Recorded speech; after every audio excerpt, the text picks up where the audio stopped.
You know, Usain Bolt is the fastest man in the world. I know he's smart also, but he lost his $12 million in a wink of an eye. He has been checking. He has been doing his homework. Up to October of last year, he was getting his statements. His money was there. Everything was there. I don't know if Usain Bolt is going to get his money back. But I can tell you one thing for sure. There are 5 key money lessons that I have learned from this experience. When you're looking to invest, get the facts. I am going to share with you 5 key money facts that I learned. And with this understanding and this new wealth of knowledge, it leads me to believe that Bolt may never get his money back. I'm happy that you were able to join me. Welcome to Psychology at Work and Play.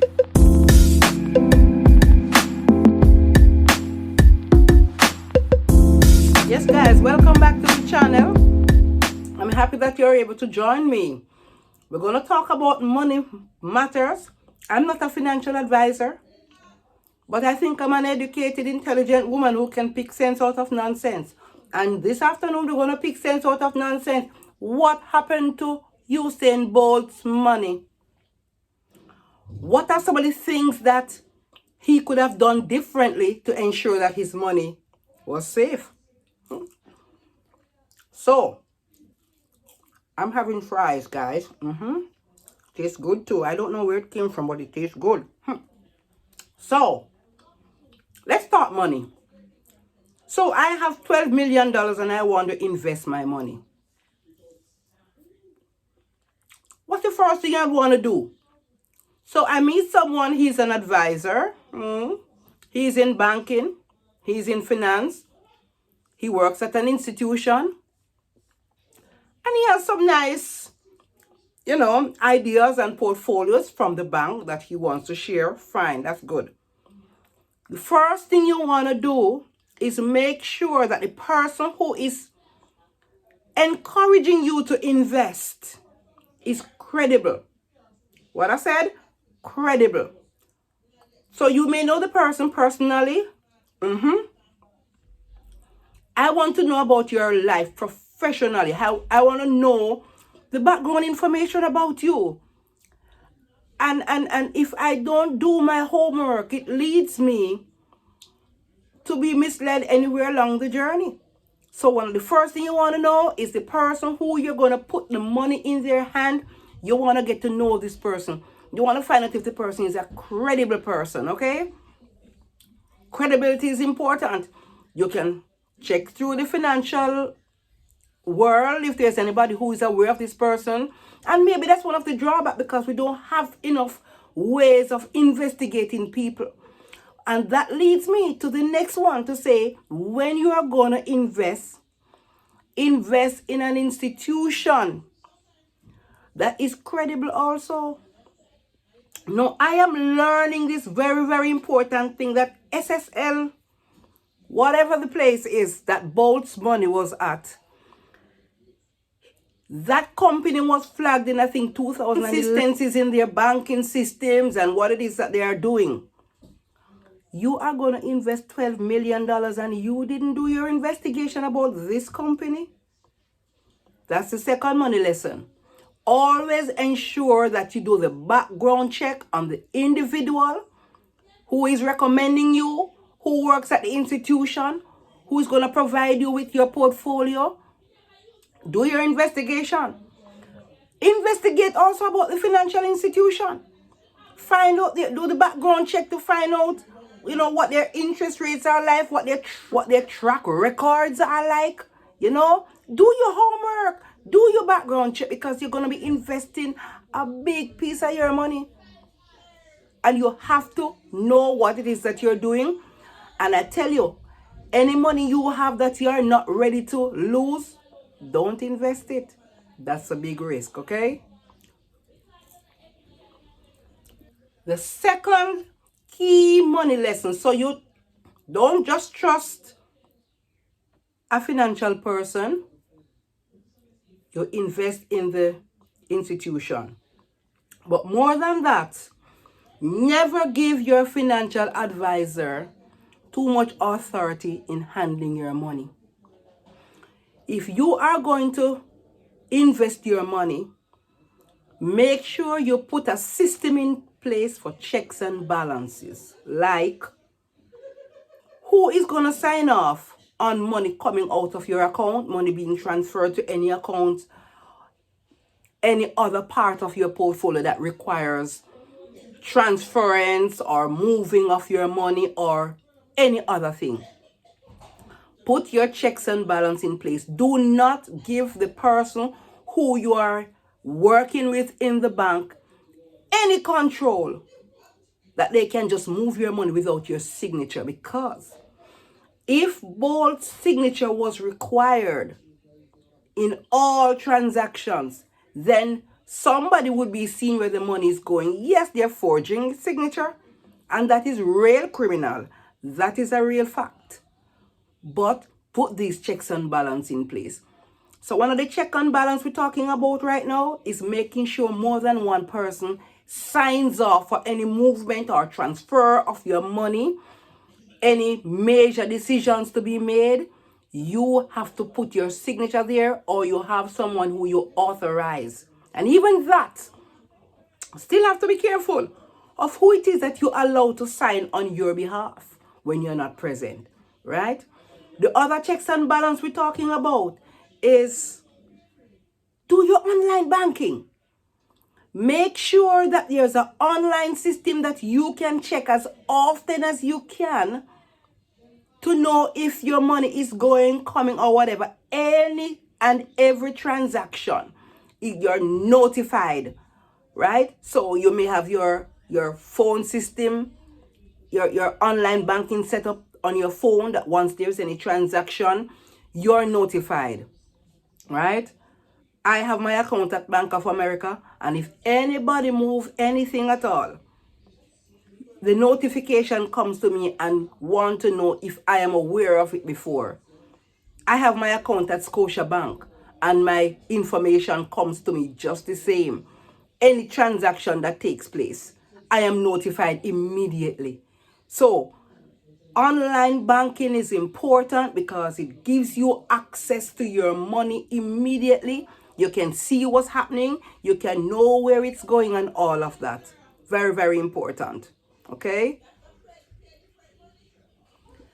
So the third money lesson that I have learned from this money that goes missing, when you have a money that you consider your pension, money that you have put aside, that when you have retired and you're no longer able to work, then this money is going to be made available to you. When you find yourself with such a money, when you are going to invest that money, you don't just take it to any financial institution. You want to ensure that you invest in a retirement plan, an institution that offers you a retirement management kind of portfolio. Okay, make sure that there's a reputable one, and you can find out, because like government employees, I know they have their money at like NCB, and I can tell because I got mine. Okay, so NCB have a nice pension fund, and nobody has to worry about that. I mean, I don't know what's going to change down the line, because I understand that people from all these financial institutions are accessing people's money wherever it is. But as it relates to your pension, make sure that there is a reputable pension fund manager that you can put that money in, and you can get the entire information as how this operates. Sit with your financial advisor and you go through all of that, and make sure that whatever information is presented to you, whatever arrangement is being made, the proper documentation is being done, it's signed off, and it is verified by senior managers within the bank, and you can get your regular statement from time to time So you can monitor your money. You can see how your money is being moved around, how your money is being, managed. You want to see how your money is being managed. Okay? Very, very important. A fourth money lesson that I learned from this experience: never put more than 25% of your money in one financial institution. So when you have so much money, you spread the money around, all right? Invest some in house, invest some in assets, put some of it in class industry. Get some of it out of the country. You have all of your money sitting in one institution in Jamaica. Invest in other parts of the world. Go to the United States. Get some money in an institution there. I mean, you have access to travel over the world. Invest your money elsewhere.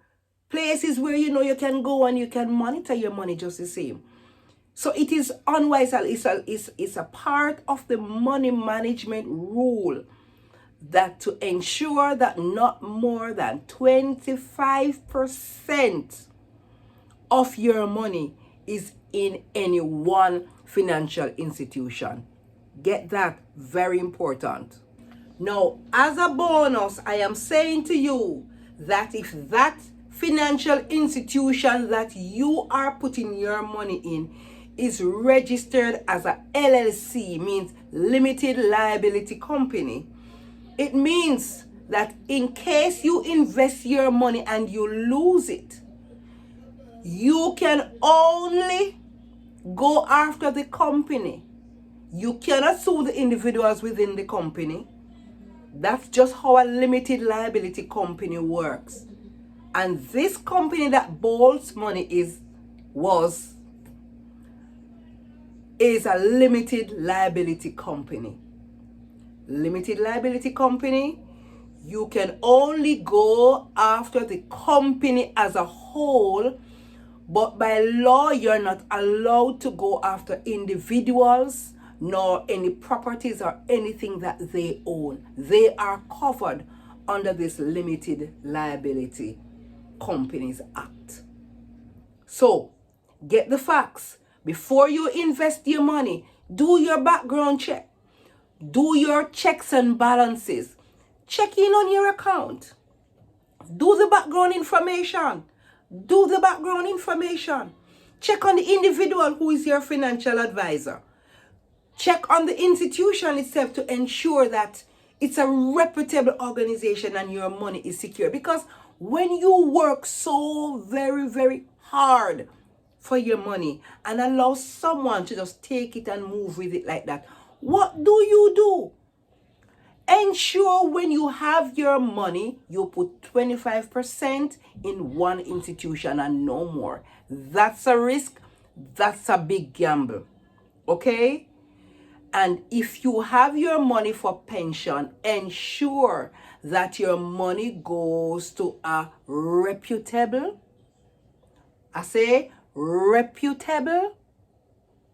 reputable institution that provides pension fund management.